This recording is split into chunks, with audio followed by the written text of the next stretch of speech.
que bênção celebrarmos ao Senhor nesse primeiro dia da semana. Primeiro dia da semana é o dia que o Senhor Jesus ressuscitou e por isso nos alegramos profundamente. Mais uma vez, uma palavra de gratidão a todos os membros da igreja que estão aqui, aqueles que nos acompanham pelos canais digitais, que Deus possa estar falando no seu coração. Muito obrigado a todos os irmãos e irmãs envolvidas nesse culto, todos aqueles que estão empreendendo um pouco dos dons que Deus tem dado a eles nessa obra maravilhosa do Senhor. Que Deus possa abençoar em nome de Jesus. Dá a paz do Senhor aí para quem está do seu lado. Shalom, boa noite. Fala alguma coisa abençoadora com o seu irmão. Pergunta assim para ele, está preparado? Está preparado para o extraordinário do Senhor hoje à noite sobre a sua vida? Em nome de Jesus. Espera e verás grandes coisas em nome do Senhor. Em nome do Senhor. Graças a Deus. Abra sua Bíblia, querido irmão, irmã, amigo, no Evangelho de Marcos, no capítulo 9. Marcos, capítulo 9. Temos aqui mais uma daquelas narrativas evangélicas que nos surpreendem, porque nosso Senhor Jesus ele tem a capacidade de transformar o caos, a desesperança em organização, em esperança e bênção, e ele é especialista em transformar incredulidade em fé. Porque quando nós falamos de fé, talvez você como eu sempre nos sentimos um pouco aquém do que aquilo que deveremos crer. Seja porque já experimentamos de Deus muitas coisas, mas mesmo assim, em alguma medida, não vivenciamos, não tomamos, pela fé, como eu disse, a fé é a mão espiritual. É com a fé que realmente nos apropriamos das bênçãos que Deus tem para a nossa vida. Mas nem sempre nos sentimos assim capazes, em condição de abrir essa despensa de Deus, porque a Bíblia diz que o Senhor tem uma despensa. Em Efésios capítulo 1, o apóstolo Paulo nos diz que o Senhor já nos abençoou com todas as bênçãos espirituais. Amém? O Senhor já te abençoou com toda sorte de bênçãos espirituais. Pensa numa bênção maravilhosa aí para você, uma bênção, pensa aí, só pensa. Memoriza, uma bênção, uma coisa seria uma bênção maravilhosa para você, amém? O Senhor já te abençoou. Agora, se a bênção ficar lá na despensa, ela fica só lá. Você comprou uma coisa muito gostosa, deixou lá, viu, irmã Luiz, e não pegou, está lá, mas vai apodrecer, vai criar bicho. Mas você precisa ir lá e retirar. Já está lá.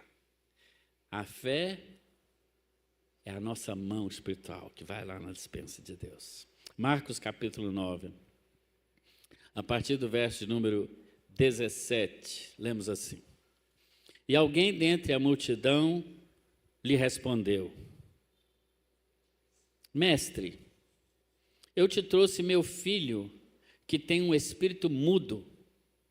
Onde quer que eu apanhe, provoca-lhe convulsões, de modo que ele espuma pela boca, range os dentes e começa a se enrijecer.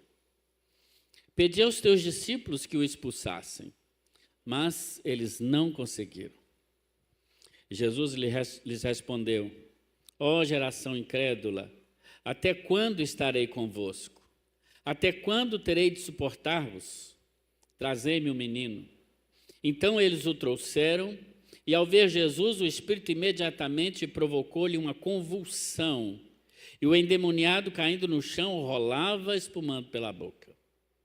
Jesus perguntou ao pai dele: há quanto tempo isso lhe acontece? E ele respondeu: desde a infância. E muitas vezes o tem lançado no fogo e na água para destruí-lo. Mas, se, preste atenção nessa expressão, se podes fazer alguma coisa, tem compaixão de nós e ajuda-nos. Ao que Jesus lhe disse: se podes, tudo é possível ao que crê. Imediatamente o pai do menino clamou: eu creio, mas ajuda-me na minha incredulidade. E vendo que a multidão correndo aglomerava-se, Jesus repreendeu o espírito imundo, dizendo: espírito mudo e surdo, eu te ordeno, sai dele e nunca mais entres nele. Então o espírito saiu, gritando e agitando muito. O menino ficou como se estivesse morto, de modo que muitos diziam: ele morreu. Mas Jesus, tomando-o pela mão, levantou-o e ele ficou em pé. Senhor, muito obrigado pela tua palavra, mais uma vez te agradecemos. E agora pedimos que o mesmo Espírito do Senhor, que inspirou o escritor sagrado, possa também aplicar essa palavra ao nosso coração. Que a voz do Senhor seja ouvida, crida, e qualquer espírito contrário seja calado, em nome do Senhor Jesus. Amém. Glória a Deus. A Bíblia é um livro extraordinário, meus irmãos. Eu tenho pena de quem tem a Bíblia em casa, mas ela fica pegando poeira na estante. Eu tenho várias Bíblias. Se alguém quiser me dar um presente, me dê uma Bíblia. E várias versões, né? Até o meu amigo professor Valceni me deu uma Bíblia recentemente do Colégio Batista, bilíngue. E eu gostei tanto da Bíblia, e ele me perguntou: e aí, você está lendo a Bíblia? Eu falei: não. Eu gostei tanto que ela ainda está encapada. Ele falou: então você não está lendo a Bíblia? Eu falei: não, aquela não. Aquela está guardada. Mas eu tenho uma Bíblia no meu escritório, no carro da minha esposa, no carro da igreja tem Bíblia no porta-luva, no banheiro tem Bíblia, na cabeceira da minha cama. Então, é um livro para mim extraordinário, irmãos. É extraordinário. Até quem não crê na Bíblia reconhece o valor da palavra de Deus. Até quem não a tem como palavra de Deus como nós. Tinha um professor de filosofia, quando comecei um curso de filosofia na UFMG, e depois não dei conta de terminar, mas ele, um ateu confesso, e ele dizia que nós precisamos ler a Bíblia, que a Bíblia é um livro riquíssimo. Veja, mesmo aqueles que não creem na Bíblia como nós, como palavra de Deus, reconhecem o valor dela, e muitas vezes nós não temos tempo, não tomamos tempo para ler a palavra de Deus. E sabe uma das coisas que a palavra de Deus, para mim, ela é mais maravilhosa? Porque ela não tem super-heróis. Hoje as nossas crianças lá no Mínimo vestiram de super-heróis lá, não é? Cada um super-herói mais bonito que o outro. Depois eu quero ver essas fotos, devem estar lindas. Mas a Bíblia, ela não é escrita por super-heróis. As histórias da Bíblia são de gente como eu, você, ou até piores do que eu e você. Sabia? Tem gente na Bíblia pior do que você, Felipe? Tem. Você é um cara até bacana. Tem gente pior, tem gente enganador na Bíblia, adúltero. Tem. Uma porção. E é com esses que nós aprendemos. E talvez a Bíblia traz mais exemplos do que não fazer. E a partir daí nós podemos também ter a atitude de como fazer. Esse é um desses casos. Jesus ali, não é? Está descendo da montanha onde os discípulos e o próprio Jesus Cristo tiveram uma extraordinária experiência chamada a transfiguração. Quando no alto da montanha onde estava Jesus, Pedro, Tiago e João, e ali apareceram a eles também Moisés e Elias. Moisés e Elias. Eles viram A glória de Deus se manifestando naquele dia. Mas quando desceram da montanha, e a Bíblia é sempre feita assim, as histórias, e a nossa história também é sempre feita assim, de montanhas e de vales. Não é à toa, eu acho que lá no negócio do médico, como é que chama aquela luzinha que sobe e desce do médico? Eletro? Que seja, você sabe o que é, parece no filme. É cheio de altos e baixos, né? Assim é a nossa vida. Altos e baixos, altos e baixos. Jesus está na montanha com os discípulos, transfiguração. Pedro, Tiago e João. Moisés, Elias. Pedro, muito falante, muito participativo. Senhor, vamos empacotar o poder. Vamos colocar o poder de Deus na caixinha. Vamos fazer 3 tabernáculos. Um para Moisés, um para o Senhor e outro para Elias. Que a gente, quando não entende o extraordinário de Deus, a gente quer pôr dentro da nossa caixinha, do tamanho da nossa cabeça. E muitas vezes o nosso erro é esse. É querer transformar aquilo que não cabe nem na nossa compreensão, como é o próprio Deus, mas colocar dentro da nossa caixinha. Não, o jeito certo é esse aqui, é a minha caixinha. Não, Deus não cabe em caixinha nenhuma. Mas o que a gente pode fazer é, da nossa caixinha, reconhecer a nossa falibilidade, reconhecer a nossa finitude e experimentar o extraordinário de Deus. É só isso. Deus não se explica, Deus se experimenta. Descem da montanha, chegou no vale. Não tem transfiguração, não tem Moisés e Elias, não tem poder, não tem nada. O que tem? O que tem no vale? Satanás.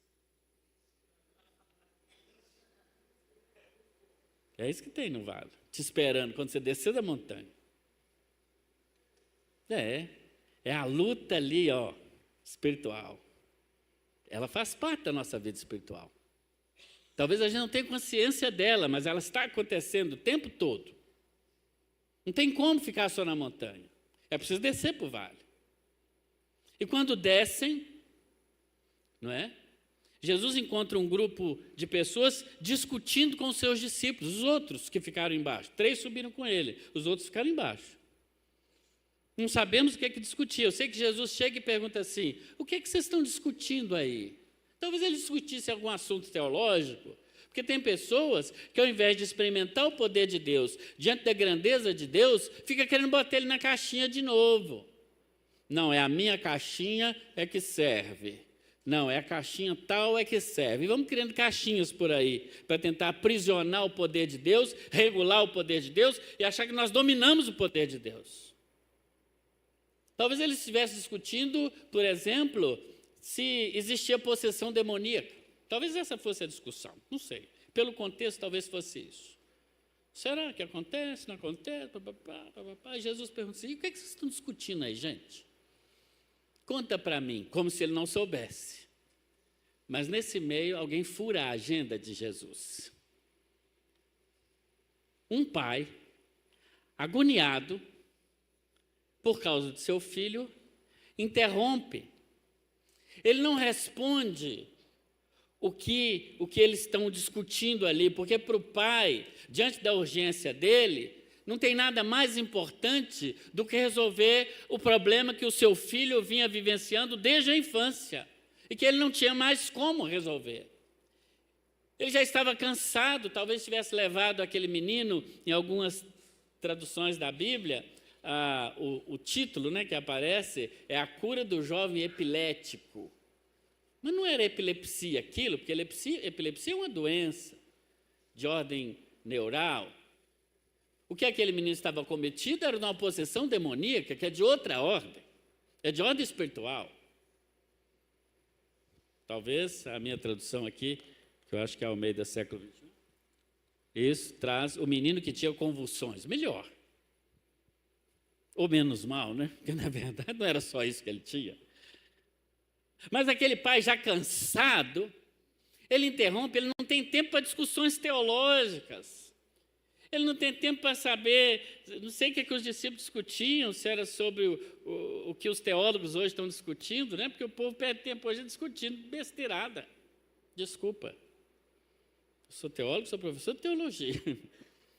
Mas antes disso, eu quero experimentar o poder de Deus. As teologias são as caixinhas que a gente vai colocando Deus, né? Vamos botar Deus aqui, espera aí. Ele que predetermina tudo ou o ser humano escolhe? Eu marco o X da caixinha X. E daí? E daí? E daí? Se você não tiver nada para fazer, fica conversando sobre isso, pregando sobre isso. Mas só se você não tiver nada mesmo. Porque mais importante que isso é saber se eu estou sendo usado por Deus, experimentando o poder de Deus. E ponto. É isso que importa. Aquele homem não tinha tempo para discussões teológicas. Ele chega para Jesus já com o coração apertado de um pai que ama o seu filho. De um pai que já não consegue ver mais o filho numa situação sendo vendo o filho como um brinquedo nas mãos de Satanás. E ele chega para Jesus. Certamente ele ouvira falar dos milagres de Jesus. Certamente já tinha chegado ao conhecimento dele as pessoas que Jesus havia curado. Um cego de nascença, um aleijado na beira do poço,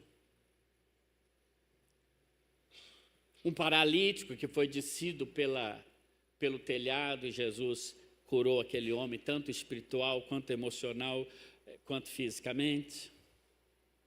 E agora ele, sem muito tempo, ele interrompe. E quando Jesus pergunta assim, o que é que vocês estão discutindo? Verso 16. A Bíblia diz que o homem interrompe Jesus, e a Bíblia ainda diz assim, ele respondeu, verso 17, mas ele não respondeu nada. Ele simplesmente faz um clamor, ele diz, mestre, eu te trouxe o meu filho que tem um espírito mudo. Ele não entra na discussão, mas ele apresenta rapidamente a sua questão e diz, mestre, o meu filho está com um problema. E quando o filho da gente, quem é pai e mãe aqui sabe, deixa eu ver quem é pai e mãe. Pai e mãe, levanta a mão. Ei, beleza, é uma beleza, né, irmão, ser pai e mãe? Tem uns que são as duas coisas ao mesmo tempo, né? Agora. É maravilha, né, Gabriela e Lucas? Vocês estão gostando, inclusive, de ser pai e mãe, que eu estou sabendo, né? Está vindo outra aí já na parada. Continuar tudo bonitinho desse jeito, não fecha a fábrica, não. Continua. Irmãos, é uma maravilha.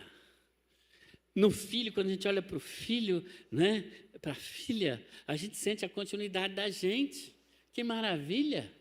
Que coisa tremenda! Mas e quando o filho está com defeito? Pastor, como assim?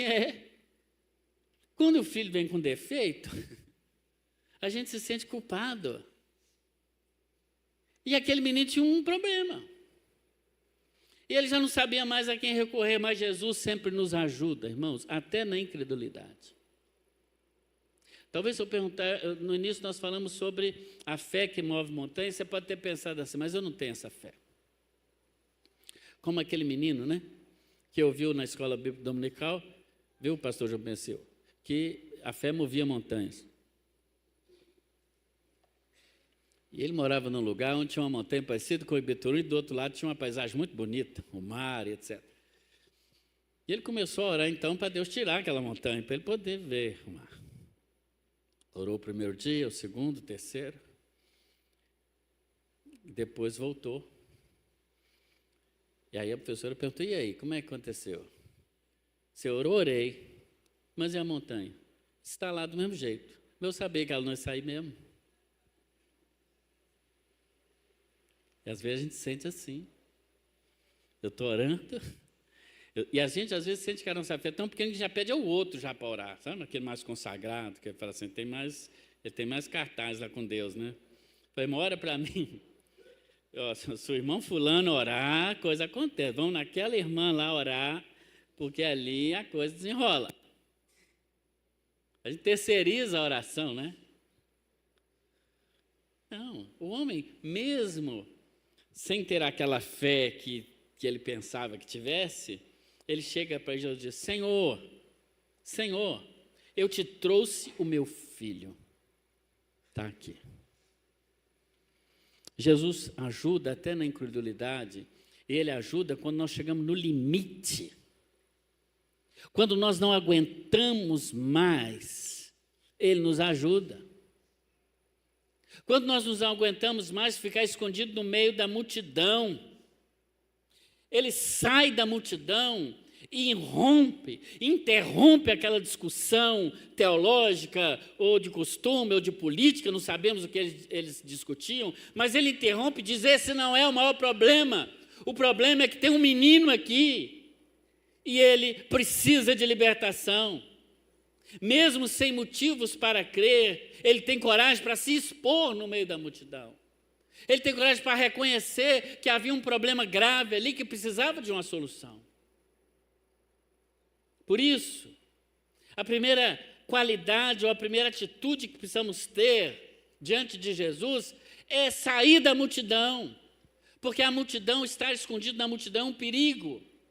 Porque na multidão nós não temos posição, nós não temos visão necessária, né? É a multidão. É a multidão. Na multidão, quando um faz, o outro é responsabilizado. Não é assim?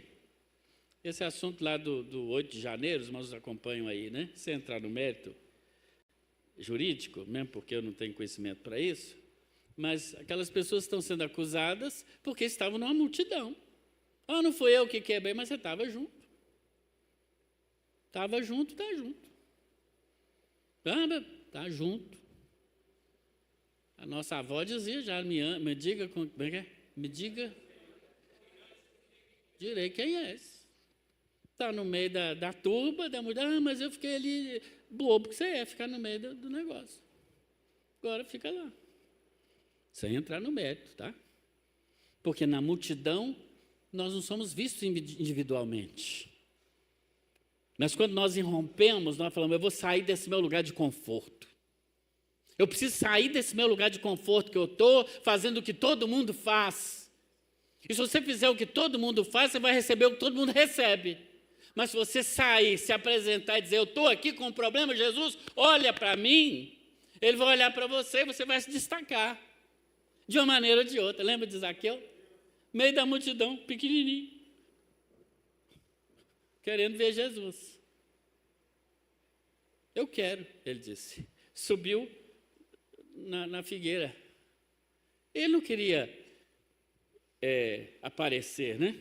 Tem até a música que diz que ele, como é que é? Ele se expôs, alguma coisa assim. Mas aparentemente o desejo dele era só ver. Ele está lá bem olhando Jesus. Talvez ele também tivesse ouvido falar sobre Jesus. Ele não tinha doença nenhuma, não tinha demônio nenhum. Pelo contrário, ele tinha o que muitos de nós queremos, que era grana. Mas ainda assim ele pagou o mico de subir na árvore. Imagina, o homem mais rico da cidade subindo na árvore, igual um menino. Para lá de cima ver Jesus. Ele venceu também a vergonha, ele venceu tudo. Eu falei: eu preciso ver esse homem, porque embora eu não tenha doença física nenhuma, espiritual, emocional, mas eu estou com um vazio na minha alma. Porque tem gente que é tão pobre, mas tão pobre que só tem dinheiro. Mas o que diante do dinheiro, diante da grande pobreza, que é não ter Jesus, que é não ter preenchido o sentido da vida. Zaqueu subiu na árvore e se destacou na multidão. Quando Jesus passa embaixo, olha e diz: Zaqueu, desce depressa. Hoje eu vou para a sua casa. Que maravilha, ele desceu, e a tradução mais antiga da Bíblia, que a gente já aprendeu de cor, né, Madison? Nós que somos da velha guarda, quase, mais ou menos. O texto sagrado diz assim, no caso de Zaqueu: e ele recebeu Jesus gostoso. Eu gosto desse. Com alegria na casa dele. Assim esse homem, Ele sai da multidão. Eu quero dizer, quer receber alguma coisa de Jesus? Sai da multidão. Pare de fazer o que todo mundo está fazendo. Faça algo extraordinário. Toma posição. Quer ver sua família salva? Toma posição, coloque diante de Jesus. E diga, olha, eu estou aqui, meu filho está aqui. Minha filha está aqui. Meu pai, minha mãe, meu esposo, minha esposa. Se exponha. Quando não aguenta mais, Jesus pode vir ao nosso favor. E sabe por que nós muitas vezes não experimentamos a Deus como poderíamos? Porque não confiamos em Deus na mesma medida que confiamos em muitas pessoas. A Bíblia diz que ele, antes de procurar Jesus, talvez porque Jesus estivesse lá na montanha, e ficaram cá embaixo os outros 9, ele procurou os 9. Ele chegou com um menino e talvez perguntasse, vocês são os discípulos daquele homem Jesus? Somos. Talvez o Judas Iscariotes respondeu, somos nós mesmos. Veio trazer alguma oferta aí para... Porque ele era o tesoureiro, o Judas. Talvez Tomé tivesse recebido eles. Falou, o que vocês estão querendo aqui? Não, cadê o Jesus? Vocês são o discípulo de Jesus? Aí ele, não sei, quem sabe sou relativo. Então, era um cara que duvidava de tudo, né? Hoje em dia, pergunta que, quando você faz qualquer pergunta a alguém, já viu? Qualquer pergunta assim, bem direta, a pessoa fala assim, depende. Tudo hoje depende. Já viu? Depende do ponto de vista. Tomé talvez fosse assim, depende, posso ser, posso não ser. Você é da polícia? Se for, não sou não.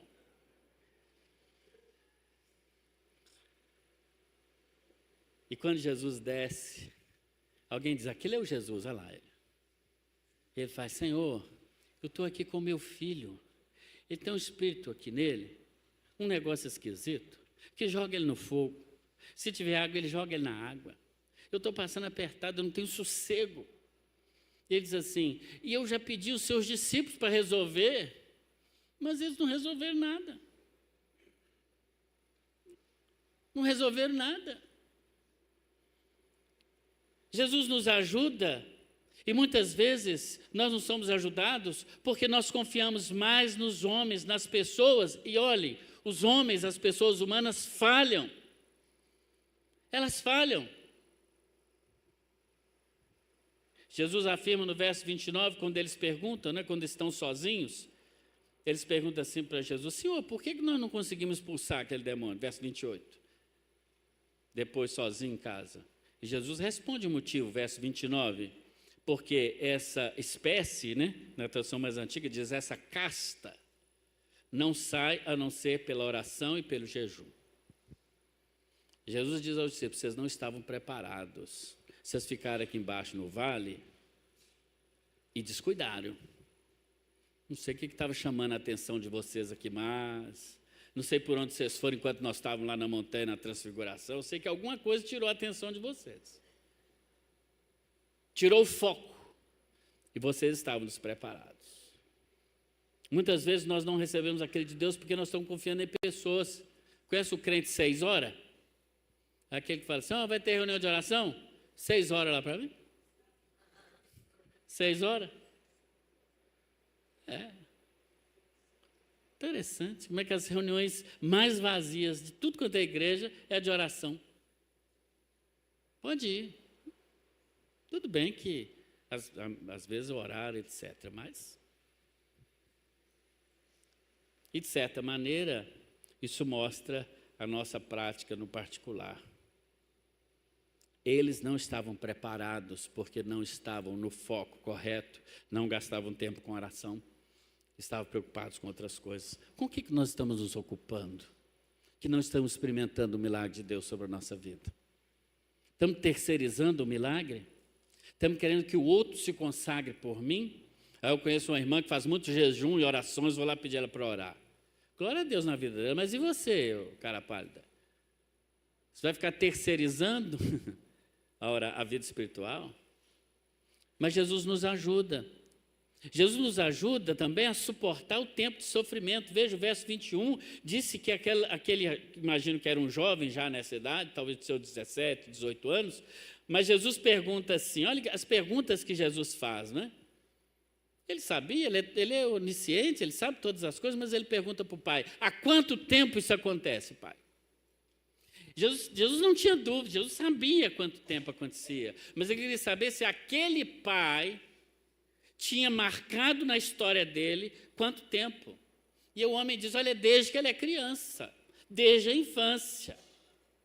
Isso nos mostra, irmãos, que a luta que nós temos em relação aos nossos filhos, às pessoas queridas nós, é uma luta que nós precisamos diuturnamente lutá-la do lado correto, que é o lado de Deus. E mostra que é até possível que crianças sofram influências malignas. Está no texto sagrado. Há um livro muito interessante, quem tem interesse em saber mais sobre isso, chama Crianças que Precisam de Libertação.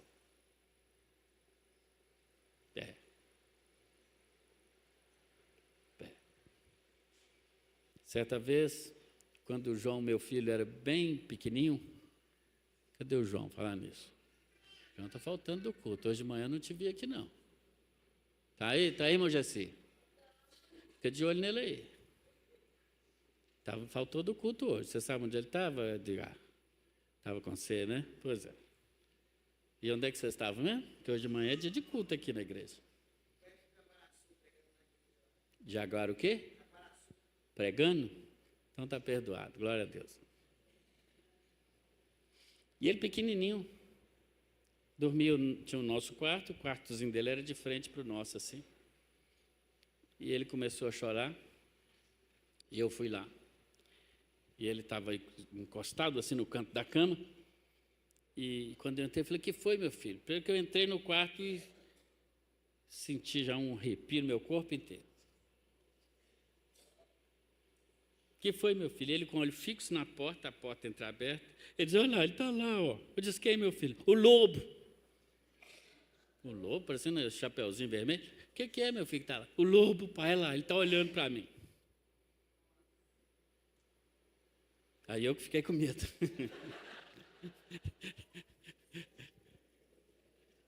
Aí tem que tomar posição de pai, hein? De pai, porque às vezes as crianças acham que a gente não tem medo. Os discípulos tiveram medo lá no barco, acharam que era fantasma, ficaram com medo, o que é que eu não posso ter? Mas comecei a clamar. Na autoridade de pai que temos sobre os nossos filhos, a autoridade espiritual que pai e mãe têm sobre o filho, hein? Não abra mão dessa autoridade espiritual. Você tem, dada por Jesus, dada por Deus, para reivindicar seus filhos no mundo espiritual. Não abra mão desse poder que você tem. E comecei a repreender, em nome de Jesus, repreendendo. E fui sentindo aquele... E o lobo foi embora. Mas eu pedi a Deus discernimento, eu comecei a orar por discernimento, irmãos. Você pode não acreditar no que eu falo, não importa também, não. Porque talvez você queira discutir teologia. Hoje eu não estou querendo discutir teologia aqui. Amanhã à noite eu dou aula lá no STEF, você pode ir lá eu converso sobre teologia. E o Senhor me mostrou que eu tinha dado para ele um Homem-Aranha. O Homem-Aranha, irmão Luiz, a gente apertava a costela dele assim, ele saía falando uns trem, língua estranha lá, não sei o que é aquilo. Hã? E eu falei, esse Homem-Aranha dos infernos que está aqui atrapalhando. Orei naquele também, deu um sumiço naquilo, meu filho. Viu, pastor, já pensou? O Homem-Aranha foi falar trem errado no outro canto, que eu nem sei o que ele falava. Você não viu mais o lobo, não, né, meu filho? Viu, não? Só viu Jesus daí para frente. Irmãos, nossas famílias estão muitas vezes expostas à influência demoníaca. E nós precisamos tomar posição no mundo espiritual. E orar com os nossos filhos, pelos nossos filhos e no nossos filhos. Com os pais, nos pais e pelos pais.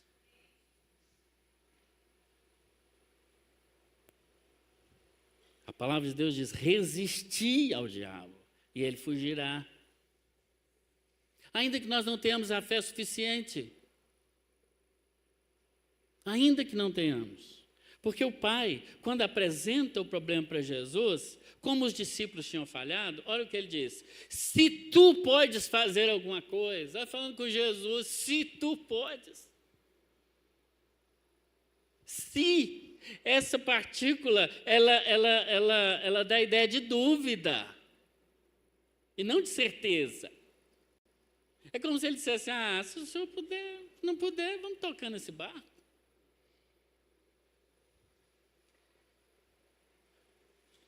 Aí Jesus parece que queima no golpe. Jesus também queimava no golpe. Deus fala assim: se? Eu escutei direito? Se? Você está falando com o rei do universo, está falando se?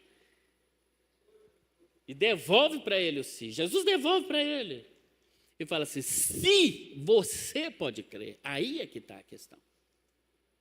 Se eu posso. Eu quero saber se você pode crer. Eu posso todas as coisas. Eu sou onipotente. Ele é o próprio Deus, Jesus. Andou sobre as águas. Curou várias pessoas. A questão não é comigo, Jesus disse para ele. A questão é contigo. Você pode crer? E Jesus diz: porque tudo é possível àquele que crê. Tudo é possível àquele que crê. Isso quer dizer que Jesus nos dá a oportunidade de participar das coisas grandes que Ele mesmo tem para fazer. Ele nos ajuda. Ele nos ajuda na nossa incredulidade quando nós realmente podemos estar gastando nossa energia, estar com o foco errado. Mas se tem uma coisa que Jesus gosta é de ver a nossa sinceridade. Ele nos ajuda quando nós somos sinceros. O limite do poder de Deus é a nossa capacidade de crer. Aí é o limite do poder de Deus. Jesus desafia então aquele homem a ver o poder de Deus, como ele é acionado pela nossa fé, como nós nos apropriamos daquilo que já está à nossa disposição. E Jesus desloca a questão da capacidade de Deus. Deus pode tudo, mas ele desloca dessa posição porque a capacidade de Deus é ilimitada. Ele nos permite, naquilo que os teólogos gostam de chamar da vontade permissiva, ele até permite que determinadas coisas nos aconteçam exatamente para passarmos pela experiência e para mostrarmos a nossa fé. Ele desloca a questão da capacidade de Deus para a fé daquele homem e mostra que a fé é a chave que temos para desbloquear, para abrir a despensa de Deus. Tem uma chave, ela se chama fé. Ou nós temos fé ou estamos perdendo tempo. Mas ele chama atenção para a nossa sinceridade. Ele mesmo disse certa vez, Jesus, que a fé não nasce grande. A fé, ele diz, é como, e não do tamanho, mas como o grão da mostarda. Imagina, deve ser uma mostarda diferente lá do Oriente. Mas que Jesus disse ser a menor das sementes de hortaliças. Mas parece que aquele pé de mostarda, ele crescia a ponto de até os passarinhos virem fazer ninhos nele. Não era essa mostarda nossa que é simplesmente um ramo, como um alface, mas que parece virava um pequeno arbusto. Mas que começa pequenino, como a menor das sementes. Ele diz, assim é a fé. Assim é a fé. Por isso que Paulo fala também que a nossa fé, ela cresce de fé em fé, em fé. E quanto mais experiências temos com Deus, mais vamos experimentando e sabendo que Ele vai se revelando também a nós. Se o nosso ponto é de fé em fé, o dele é de glória em glória. Na mesma proporção sempre. E aí esse homem se rende. Ele admite, no meio da multidão, Jesus dá, como diz no xadrez, e eu não sei jogar xadrez, mas queria saber, o checkmate. Jesus chega onde ele queria chegar. E aí o homem se rende por completo. Porque não basta apenas clamar por Jesus e levar o problema a ele. É preciso ser sincero. Ele diz, ele fala uma expressão assim, realmente que nega ao mesmo tempo. Ele diz assim, eu creio, Senhor, mas ajuda a minha incredulidade. Eu creio, Senhor, mas ajuda a minha incredulidade. Ou seja, ao mesmo tempo que ele faz uma profissão de fé, ele faz uma profissão de incredulidade. Ele diz, eu creio, mas me ajuda. Porque eu sei que eu não tenho crido o suficiente, é por isso que o milagre não chegou ainda. Eu creio, mas ainda eu não estou no ponto que talvez precise para receber um milagre desse tamanho.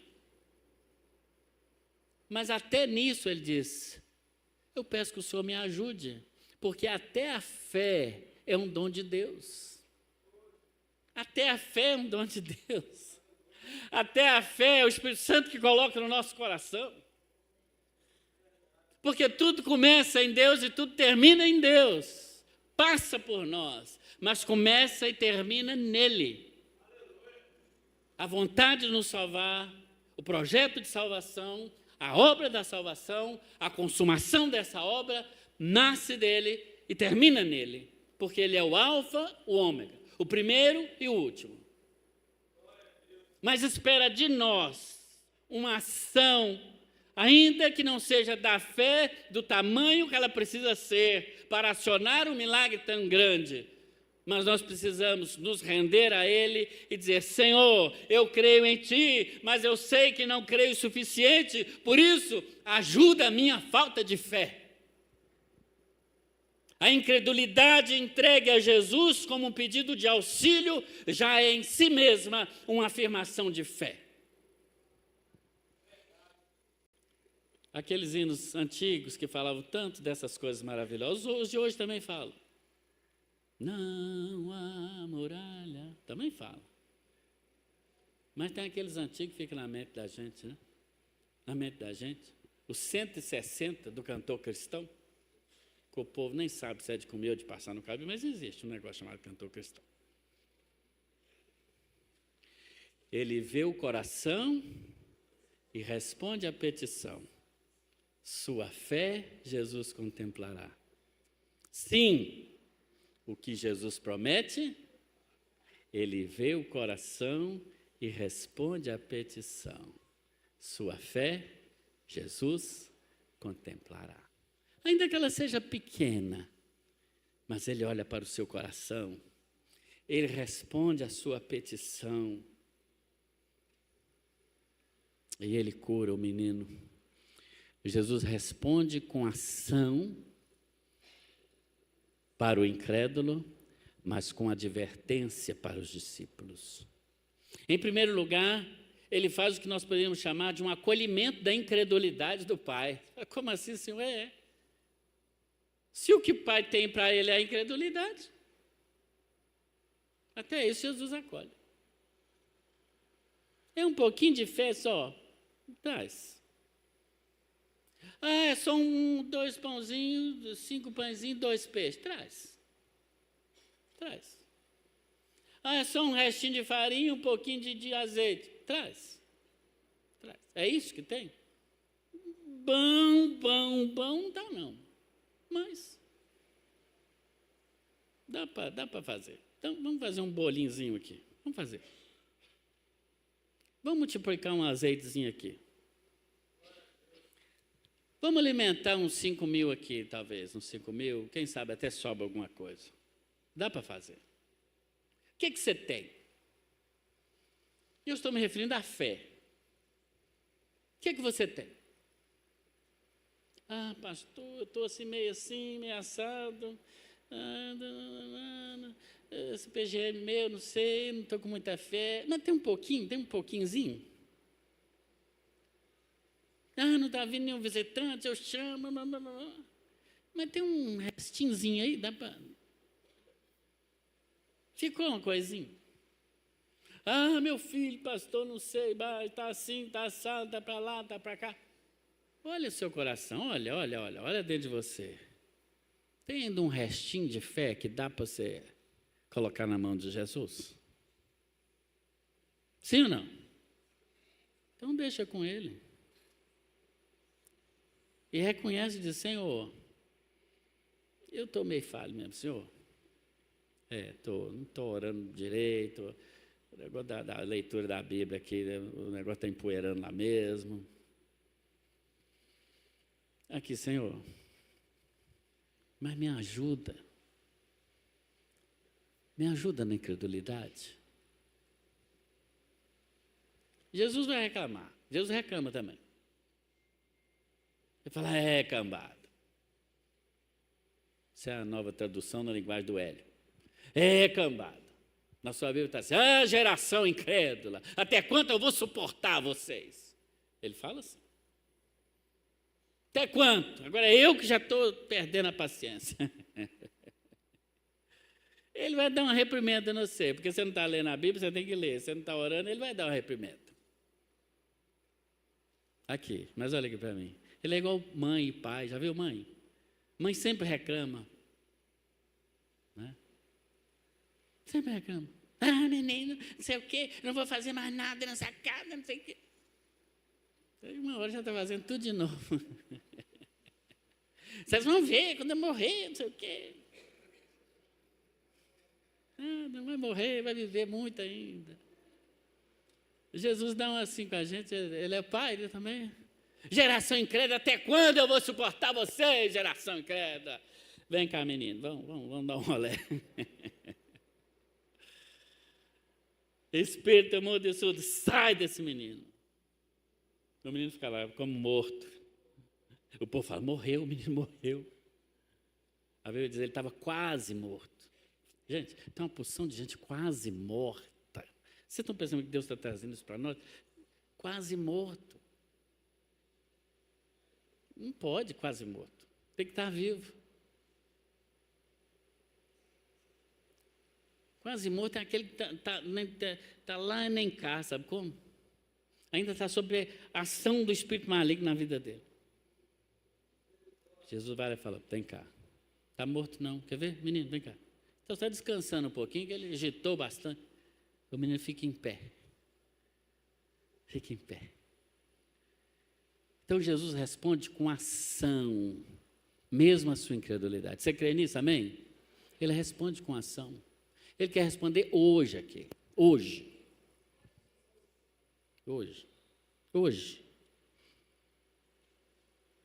Mas você tem que ser sincero, se render a Ele, dizer, Senhor, ajuda minha incredulidade, eu não estou querendo do jeito que eu preciso.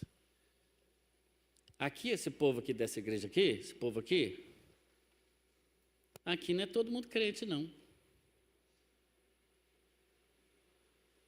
Estou falando crente no sentido de ter essa fé, full fé.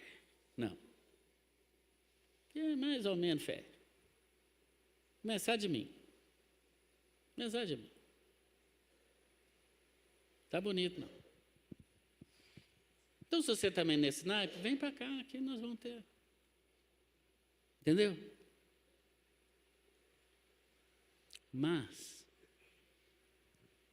tem uma coisa, que a gente se une é porque a gente é melhor do que ninguém. Os mais crentes de Governador Valadares somos nós aqui. Ó. Não. É porque nós sabemos, nós estamos todo mundo no mesmo barco. E nós precisamos, todo mundo é de Jesus. O lugar dos mais santos do mundo é no outro canto para ir para fora.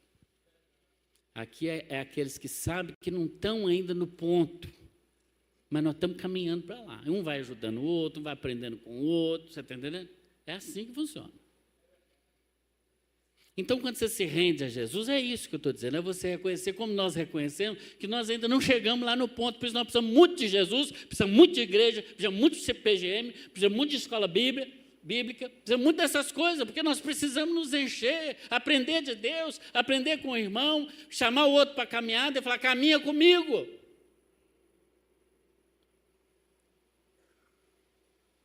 Então, você precisa se render a Ele, porque Ele vai responder com ação. Ele levanta o menino. Isso quer dizer que Jesus é que nos levanta. É Ele que nos carrega pela mão. Ai de nós se não fôssemos Ele. Ele está com você. O poder dEle está em você. Você tem o poder de Deus. Sabia que o homem, o ser humano, ele foi criado por Deus e está acima dos anjos? É a Bíblia que diz isso. Estar acima dos anjos quer dizer estar acima dos demônios também, porque eles são anjos, caídos, mas são. Por isso você tem autoridade espiritual. Está escutando o que eu estou dizendo? Eu não estou te incentivando a ter uma vida sem fé, não. Por favor, se é isso que está passando para você, não é isso que eu quero dizer. O que eu quero dizer para você é que você não precisa ter uma vida de máscara de santidade. Você tem que buscar Deus com toda a sua força. E mesmo quando a sua fé falhar, você na autoridade do Espírito Santo de Deus, sabendo que Deus te criou acima dos anjos, repreender todo o mal, toda sorte de coisa ruim que esteja sobre a sua casa. Você tem essa autoridade. A palavra de Deus que diz. E Jesus vai operar, Ele vai agir. Mas Jesus responde também com uma advertência para os discípulos. Então, se você é discípulo de Jesus, os discípulos de Jesus não estavam muito longe daquele homem, não. Só que eles não admitiam. Pedro, quando vê na transfiguração, ele não entende. Pedro era assim, quando ele não entendia uma coisa, e glória a Deus por Pedro. Acho que eu vou bater bastante papo com ele lá. Isso é, se ele não estiver ocupado lá, diz que ele fica na porta lá, mandando entrar, sair, talvez ele vai estar meio ocupado. Mas o que desocupar lá da portaria, eu vou chamar ele para uma conversa. Porque Pedro é extraordinário, irmãos. É o discípulo que mais errou, o que mais levou reprimenda de Jesus, mas é o que mais tentou. Tem um tal de Bartolomeu lá, que eu nem sei quem é Bartolomeu, só aparece o nome dele. Vou conhecer ele no céu. Ô Bartolomeu, qual que é a sua, irmão? Você é um cara, fez nada, cara. Mas o Pedro, ele via todo mundo achando que era fantasma, fantasma, Jesus andando em cima da água. Jesus fala, fica calmo, já não é fantasma, não sou eu. O Pedrão, então eu vou também. E se fosse um fantasma imitando a voz de Jesus? Ele estava frito. Mas não, ele vai, ele se lança. Aí ele vem aqui e fala, não sei o que falar, deixa eu falar qualquer besteira aqui. Vamos fazer cabana.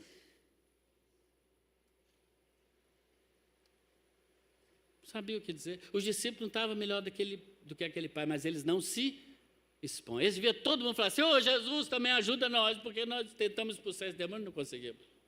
Ajuda nós também, Senhor. Todo mundo tinha que ter feito isso. Mas não, eu sou discípulo, tem crachá de discípulo, fica ruim para mim no meio da multidão admitir isso, né? Aí Jesus chama a atenção deles. Uma advertência, o versículo 29, e eu estou caminhando para o final.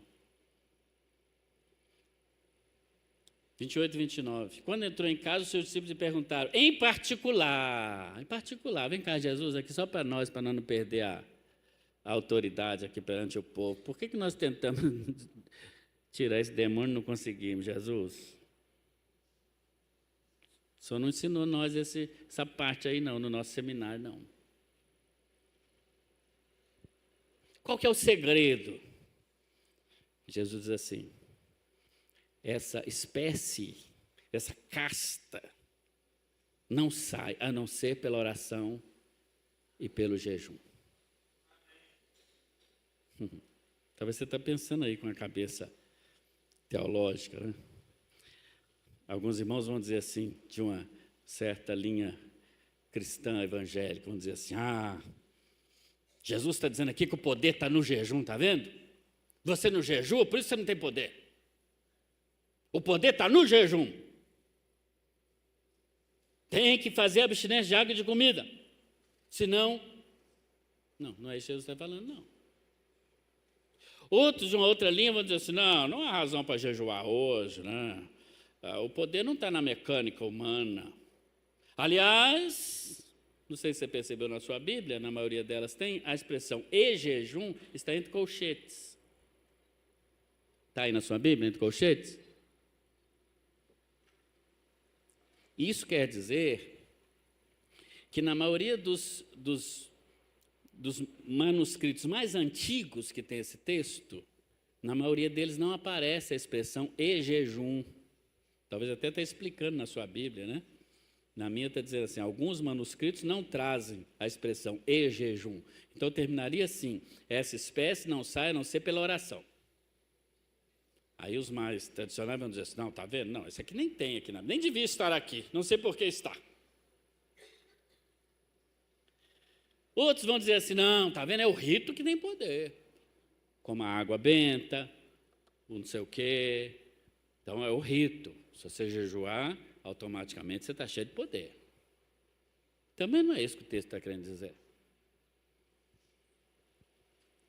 Sabe como é que eu leio isso aqui? Sabe qual é a explicação que eu dou para isso aqui? Deixa eu ver. Como é que está dizendo aqui? Essa casta não sai a não ser pela oração e jejum. Está escrito na Bíblia? Está escrito na sua Bíblia também? Está? Amém ou não? Amém? Está escrito aí? Então eu leio como está escrito e ponto. É o que está aqui. Se está aqui, é porque o Espírito Santo deixou que estivesse aqui. Pode cair tudo. Se está aqui, é porque o Espírito Santo deixou que estivesse aqui. E se está aqui, é só fazer o que está aqui e ponto. Amém? E parar de ficar discutindo, blá, blá, blá, blá, blá, blá. E crer. Porque, de fato, o poder não está no jejum, nem no não jejum, mas no crer. Mas quanto mais disciplina espiritual você desenvolver na sua vida, tanto mais sua fé também aumenta. Quanto mais, o que Jesus queria dizer? Vocês ficaram aqui embaixo da montanha, o demônio apareceu, mas vocês não estavam orando, vocês estavam ocupando de comer e beber. Então vocês tinham que ter foco. Nós estamos lá em cima no foco, vocês ficassem aqui embaixo no foco, orando e parando de comer. Parando de mexer com as... O que é o jejum? É a abstinência daquilo que é material, daquilo que é físico, tudo, qualquer coisa. Que tira o foco de Deus. É isso que Jesus quis dizer. Você quer vencer espiritualmente? Tira o foco de tantas coisas que você está fazendo, que está tirando o seu tempo de oração, tirando o seu tempo de consagração, tirando o seu tempo de buscar a Deus. Faça jejum disso. Tira isso da sua agenda e gasta tempo com oração. É isso. Jejum aqui é o foco que você precisa dar. Os discípulos gostavam muito de comida. Jesus foi para lá, vamos aproveitar aqui. Vamos no McDonald's ali de Jerusalém. Eles falaram, não, vocês não estão entendendo. Vocês não estão entendendo. Vocês precisam gastar tempo com oração e com o foco certo.